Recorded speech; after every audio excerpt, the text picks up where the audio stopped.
Let's talk some Niners here. You're watching the San Francisco 49ers Report. My name is Chase Sr. It is Wednesday, June 4th of 2025.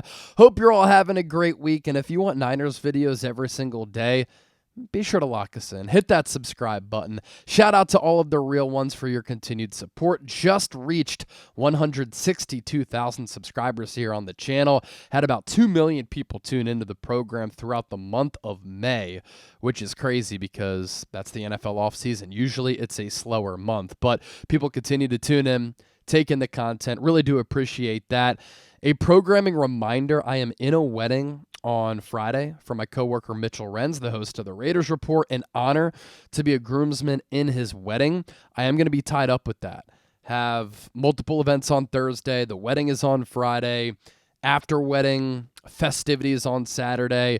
I still have some shows coming out over the next few days. If breaking news does happen, going to do my best to cover it here on the show. But in a wedding, obviously pretty important, going to celebrate that. But if you don't see the volume of content or as much content as I usually give you here on the show, I'm all good. I'm just in that wedding, just letting you know. So a lot of news that I want to get to here today for the second week of Niners OTAs. And the biggest news of the day, Trent Williams was at practice. And when I was at the NFL Combine in Indianapolis, end of February into early March, General Manager John Lynch said that Trent Williams is going to play in 2025. He said that Trent Williams is really motivated to get back out there after he only played 10 games last year. He had to deal with a nagging ankle injury, and that Williams was really driven to prove a lot of people wrong, silence the naysayers, and to just get back on the field and prove that he can be an elite player and be healthy. And he said that Trent Williams at that point of the offseason was chomping at the bit to get back on the field with his teammates and really help San Francisco forget about what happened in 2024. It was a tough season for him individually. It was a tough season for San Francisco. They went into the year coming off that Super Bowl loss as Super Bowl favorites. They went 6-11, and the end of the year got really ugly. And the Niners had the second most injured offense in the National Football League. And Trent Williams missed a lot of time. And throughout this offseason, the 49ers have said that Trent Williams has been around the facility, that he's been in the building, working out. But nobody has seen him. And so it remained a mystery. Where is Trent Williams? What is he doing? Is he going to play in 2025? There were some questions, concerns, and some chatter about his status for this upcoming season because he's going to be 37 years old in July. And while last year he still graded out well, according to Pro Football Focus, and only gave up 1 sack, he did give up 17 pressures, which for him was very high. And injuries have hampered him a little bit in recent years. And as we know, Father Time is undefeated. And so while the Niners have said all of these things about Trent Williams wanting to play in 2025, he's very hungry, he's been around the building, nobody had seen him.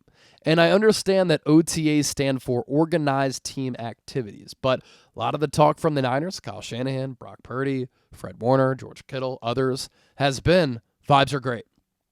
We are feeling good in this building, feeling confident, ready to get back at it. Shanahan said, I'm as excited for this upcoming season as I've been for a really long time. Purdy said, the renewed energy, it's palpable. We feel it. We are recharged coming off of last year where the Niners looked and played and coached like a mentally and physically tapped out, worn down team. And so the development of Trent Williams being at practice today is huge. A lot of the Niners' success offensively in 2025 hinges on him being healthy and him being on the field. This Niners offensive line is already average at best. And I've taken issue over the last multiple years with the Niners' team-building philosophy and the lack of emphasis that they've put on the offensive line. And if Trent Williams were to go down, or if it got to a point where Trent Williams didn't play in 2025, the offensive line situation becomes very, very sketchy. Andre Dillard, Austin Pleasance, backup tackles.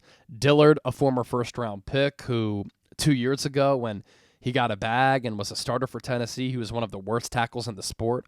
Austin Pleasance is a player who has performed well during OTAs, and he's impressed some people, but he's been a journeyman for a reason. The Niners signed him late in the year last year only because they had no healthy offensive tackles on the team.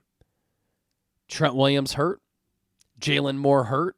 And so they had to bring in Austin Pleasance, and he played okay.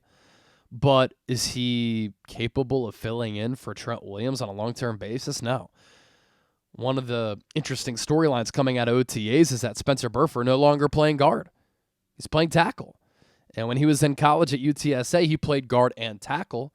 The Niners had exclusively played him as a guard up to this point in his NFL career. He only played tackle in emergency situations, but that's the point I'm making here. Outside of Trent Williams, Colton McKivitz is just okay.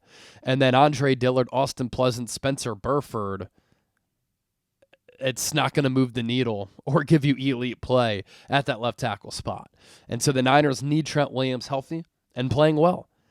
For him to be on the practice field, pancaking, I think it was Sebastian Gutierrez, shows you that the power is still there. He looks a little bit slimmed up. And hopefully that translates to him having a really great 2025. We've seen a lot of offensive tackles be able to play well into their 30s, into their early 40s, and Trent Williams is one of one. Unique breed. Insane athlete. And while last year, as I said, he graded out well according to Pro Football Focus, only gave up 1 sack, in 10 games, he surrendered 17 pressures. That is a very, very high number for the standard of player that he is. And with how good he's been and how good he still is. I mean, he was top 10 among all offensive tackles in PFF's overall grade, run blocking grade, and pass blocking grade. But when you watched Trent Williams last year, you just saw that he wasn't the same guy. And the ankle injury could have a big role in that. But you're also not sure because he's getting older and he's 37 years old and has a lot of mileage on the tires. Now in the future, going to be a Hall of Famer. 3-time first-team All-Pro, 2021 through 2023, second-team All-Pro in 2015, and 11-time Pro Bowler, 2012 through 2018 every year, and then 2020 through 2023. A unique and special career. And hopefully what John Lynch said, he's feeling hungry to get back out there, translates into him bringing the power, bringing the heat, and anchoring that left side to protect Brock Purdy's blind side, who you just signed to a huge contract extension, the biggest in the history of the San Francisco 49ers organization. Other OTAs news here. The Niners going to be faster and more explosive on offense in 2025. Deebo Samuel was looking a little bit slow the last 2 years. I've seen some video of him at Commanders OTAs. He's lacking some juice. The Niners on offense also have George Kittle, Kyle Juszczyk. They're not burners, right? But with Jordan Watkins, who has been really good during OTAs, 4.3 speed at Ole Miss, explosive wide receiver with the Rebels, one of the more explosive wide receivers in college football as far as receptions of 60-plus yards. He was the only FBS wide receiver last year to have 5 catches of 60-plus yards. It's impressive. And that 4.3 speed, the ability to track the ball, the strength in his lower half to pick up yards after the catch, the sure hands, played more than 40 games in college, only 6 drops, that has translated to the NFL level during OTAs. He can move. Jacob Cowing in college, and last year we saw he has some wiggle. He's having a good offseason so far, and he caught a deep ball today and got open on another play or 2. That's a good sign. He can run. Demarcus Robinson, this is a veteran who has been in the playoffs every year that he's been in the NFL. Last year as a number 3 option and then a number 2 because Cooper Kupp and Puka Nacua missed a lot of time. He was highly productive. he is a perfect wide receiver 3, wide receiver 4. And with Brandon Ayuk out, Ricky Pearsall hurt again, uncertainty at wide receiver, he might be asked to do a lot. And I'm fine with that because he has ability and a little bit of juice at the wide receiver position. Isaac Guerrero, he runs 4.3. So this is good news for Brock Purdy, and Brock Purdy said that today. Yeah, we're going to have some more speed on offense, whereas under Kyle Shanahan, sometimes they've lacked that. They've been a powerful, physical type of offense, but there's a little bit of a changing of the guard as far as personnel and the velocity in which these players can move with, which I'm excited about.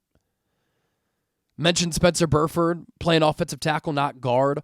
Austin Pleasance has looked good during OTAs, and Chris Forrester, Niners offensive line coach, even talked about that, how he's coaching him up because he thinks that he can be a solid player. That would be a good diamond in the rough developmental pickup signing for San Francisco.